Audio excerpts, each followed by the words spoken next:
ходе встречи эксперты Всемирной организации здравоохранения дали рекомендации таджикским специалистам по клиническим протоколам. Душанбе, 15 мая, Спутник.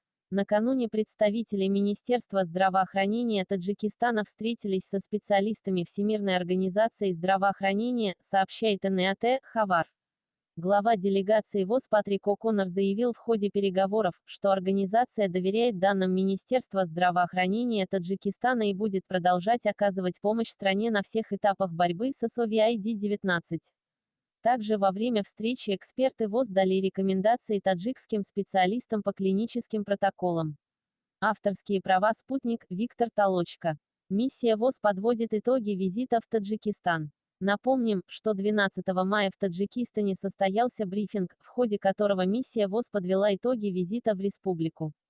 Таджикистан просит ВОЗ пересмотреть правила захоронения умерших от COVID-19. Затем Патрик О'Коннор заявил, что стране необходимо подготовиться к наихудшему сценарию заболеваемости коронавирусом.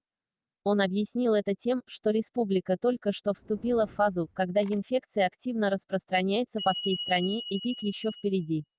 Глава ВОЗ также отметил, что частота случаев COVID-19 демонстрирует тенденцию к удвоению числа инфекций каждые 3 дня.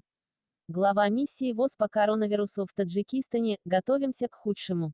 Кроме того, эксперты ВОЗ посоветовали Таджикистану расширить свои возможности тестирования за пределами Душанбе в другие регионы страны.